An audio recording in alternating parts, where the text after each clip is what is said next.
салом дӯстони азиз, бародарои қадрдон, рӯзи ҳамат ба хайру шодӣ бошад. Такрор ба такрор моҳи шарифи рамазона ба ҳамат муборакбод мегӯм ва рӯзи хубу хуш дошта бошед. Бародарои азиз, як суол тӯли як 4-5 моҳ меша ки мара бигӯем ғам дода истодай. вақте ки бо як бародар нону намахӯр мешӣ, солҳои зиёд кор ва фаъолият мекунӣ, ба мисли бародар мешавад.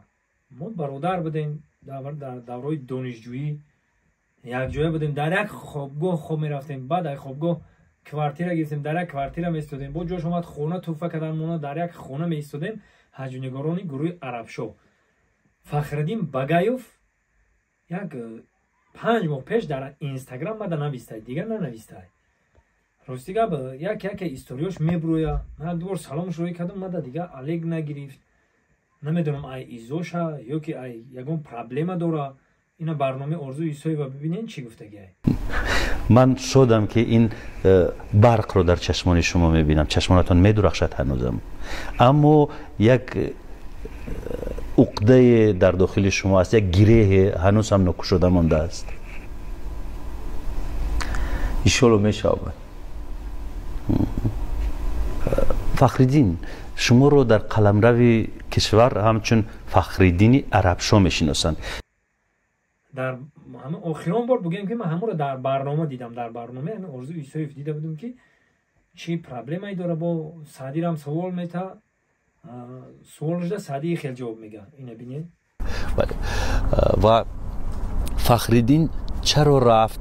چرا کارهای فخرالدین جور نشد؟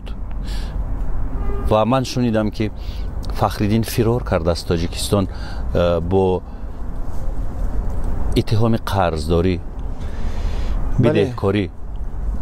بله بله. چقدر قرضدار شد؟ شنیدم که خیلی قرض کلان دارد، تقریبا حدودی از 500,000 سومانی زیاد. همین قدر است؟ یک 930,000 سومانی به فکر من. قریب 1 میلیون. قریب 1 میلیون. خیلی ها وقتی که فخرالدین رو جستجو میکنند به شما زنگ میزنند. بسیاری زنگ میزنند، با بسیاری آی پیج دیدن که همین برادر ایکجا بیایم، مثال ما این قدر پول قرض دادیم، گرفتن رفتن دیگه نیاوردن. ما میگم آخه من خط شما نبودم. اگر من خط شما میبودم من میگفتم که ها شما درست گام میزنید. من در مثال در بین شما نبودم، التماس همین سوال من نتین. خودم با یا علامای دارم، خودم یا پرابلمای دارم که آرزو جان. من شنیدم که فخرالدین از چندین آدمان مبلغ گرفته است، اسمی یک تاجر نامدار رو استفاده کرده. درست است؟ من خیلی فهمیدم نه که راستی گپ اگر انیخش بگیریم ما با فخرالدین در اینستاگرام گاو زدم، گفته که مرا بسیار آدما فریب کردن، پول گرفتن گرفتن رفتن، در بین ما موندم. اوزی از تاجیکستان بیارن، به فکرم روسیه ده باشه یا که قزاقستان ده باشه، انیخش نمیگن. بسیار زنگ میزنن، بعد بسیاریاش ای پیج در شهر چخله میگرده، یا که میبینن اکا میگن که امی یا شما ده سوال اما فخرالدین اگجا بیایم، میگم تینجا میگه که ایمو مثال این قدر پول قرض گرفتن، این قدر گرفتن، یا که 40,000 دلار گرفتن، یا که 50,000 دلار گرفتن. گفته سیم نیافته سیم. به خاطر چی؟ به خاطر که به فکرم 50-40,000 سومان دلار گرفتن و خونه بگیریم بتیم گفتن. به فکرم نتونستن خونه داده برای ما.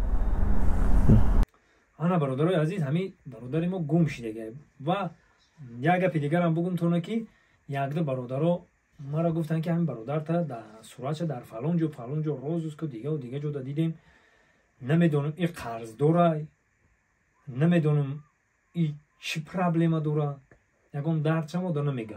فقط همین یک همین برادرها رو میبینیم میگن که همین خیلی قرض داره و گرفته گشته است و در همین تاجیکستان نیست. راستی گپ در تاجیکستان نیست. این چی من سبب ویدیو کردن ما در چیه؟